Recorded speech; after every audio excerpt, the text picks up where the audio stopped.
Bismillahirrahmanirrahim. Assalamu alaikum viewers. This lecture is about the second determinant of national income, that is savings. So here first of all we will define the term saving and then we will explain which factors can affect the creation of saving. Then we will proceed further by explaining and deriving the saving function with the help of table and diagram. Then we will explain the properties or the concepts of saving function.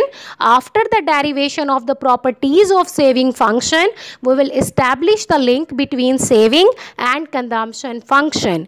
And in the last of this lecture, we will explain the types or the kinds of savings. So let's start our lecture. As far as the definition of saving is concerned, we can define it as it is the part of disposable personal income which is not spent to purchase the goods and services. Or we can say that income remained after consumption is called saving. In order to derive the equation for saving, we would go back towards the equation of disposable personal income, as we know that disposable personal income is the combination of both consumption and savings.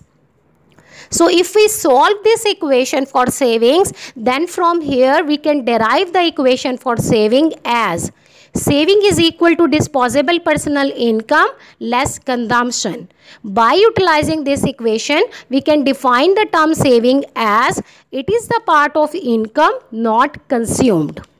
As far as the creation of saving is concerned, we can say that creation of saving depends upon the following factors: power to save and will to save, where power to save represents the saving of an individual or a community depends upon the power to save, which in turn depends upon average level of income and the distribution of national income, where the average level of income determines the power to save. As we can say that if the per capita income is reasonably high, then there will be more power to save and vice versa. Further, power to save is also depending on the distribution of national income. If the distribution of national income is fairer, then there will be more power to save and vice versa. As the total amount of saving is also depends upon the will to save, meaning that why people wants to save money.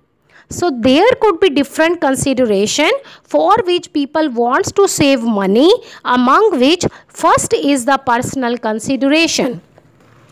Here people wants to save in order to provide against old age and unforeseen emergencies. People also concerned with their families, so they want to save to make the provision for education, marriage and to start the business for their children. Next is the business consideration, meaning that people wish to save a large sum to start a business or to expand the existing business. People also save for social consideration, where people wants to save for prestige, power and respect in their social lives, because wealth is a symbol of power. People also want to save for the national consideration, meaning that some people also desire to save to provide the funds to their country in order to stimulate the economic development of the country. Here we are going to check the dependency of saving, or in another way we can say that we are interested to check that which factors can affect the saving, meaning that we are talking about saving function. As we can say that saving is dependent on the level of disposable personal income, or it varies with the level of disposable personal income. So in the form of equation we can write it as saving is the function of disposable personal income. But a question arises here that what type of relationship exists between saving and disposable personal income? As we can observe that when disposable personal income increases, saving increases. When disposable personal income decreases, saving decreases, meaning that positive or direct relationship exists between saving and disposable personal income. Or we can also say that saving is an increasing function of disposable personal income. So after defining the saving function, we will proceed further and derive the saving function with the help of table and diagram. As we know that the graphical representation of saving function is accorded as propensity to save.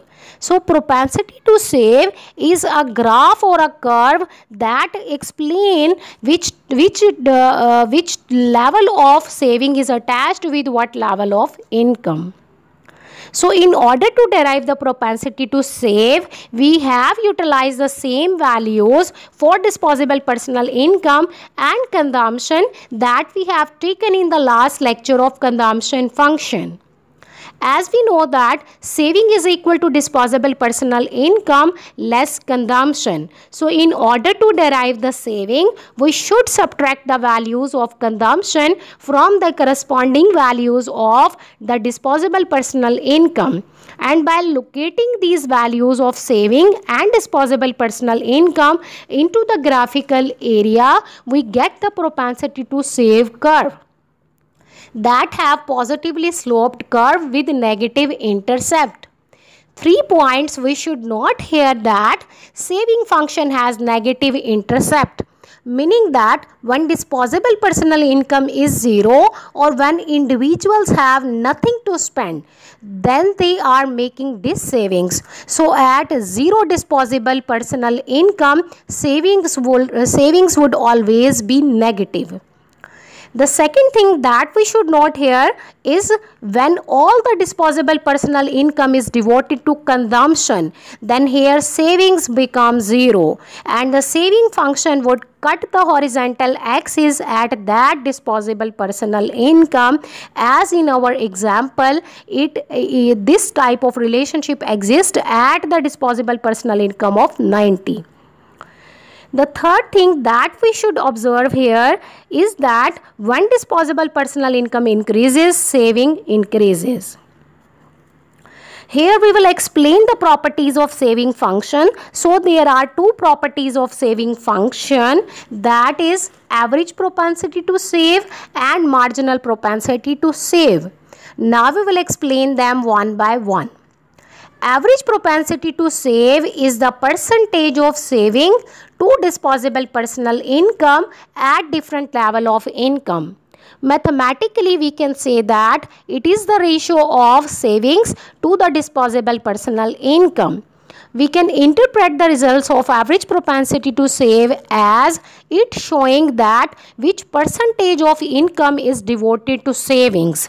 Next concept of the saving function is the marginal propensity to save, meaning that marginal propensity to save is the ratio of change in saving to the change in disposable personal income. Mathematically, we can write it as MPS is equals to change in saving dividing by change in disposable personal income. Here a question arises, how we can interpret the results of marginal propensity to save. We can say that marginal propensity to save shows that how much change in income brings how much change in savings. Now we will derive these concepts with the help of table. In order to derive the concepts of saving function, we have utilized the same values for disposable personal income and saving that we have taken to derive the propensity to save. As we know that average propensity to save is equal to the ratio of saving to disposable personal income. So by dividing the values of saving to the values of disposable personal income, we obtain the values in the average propensity to save column, where we can see that first 2 entries are minus 0.66 and minus 0.16, meaning that at the disposable personal income of 0 and 30, people are making this savings. 0 value of average propensity to save, representing that at the level of disposable personal income of 90, 0% disposable personal income is devoted to savings. and 0.08 representing that 8% of income is devoted to savings. The last value in the average propensity to save column is 0.23, which representing that at the level of disposable personal income of 300, 23% income is devoted to savings. In the same way, by utilizing the formula of marginal propensity to save, that is the ratio of change in saving to the change in disposable personal income, we obtain the values in the marginal propensity to save column, where we can see that all the values are same because we have taken the same difference in disposable personal income and consumption. We can interpret these results as the value of 0.33 representing that 100% change in disposable personal income brings 33% change in savings. After deriving the concepts of saving, here we will establish the link between concepts of saving and concepts of consumption. The yardstick that we use here to derive the link is the equation for disposable personal income. So here first we establish the link between average propensity to save and average propensity to consume, and then we will derive the relationship between marginal propensity to consume and marginal propensity to save. As disposable personal income is the combination of both consumption and savings. So by dividing the whole equation by y, we get the equation as y over y is equals to c over y plus s over y. As we know that c over y is equal to average propensity to consume and s over y is equals to average propensity to save. So by putting these terms, we get that 1 is equals to average propensity to consume plus average propensity to save, meaning that the sum of both average propensity to consume and average propensity to save is always equal to 1. Wherefrom we can derive the formula of average propensity to consume in the form of average propensity to save as average propensity to consume is equal to 1 minus average propensity to save. In the same way, we can also derive the formula of average propensity to save in the form of average propensity to consume as average propensity to save is equals to 1 minus average propensity to consume. In the same way, we can derive the relationship between marginal propensity to consume and marginal propensity to save. Again, starting from the equation of disposable personal income and taking the change on both sides, we get the equation delta y is equals to delta c plus delta s.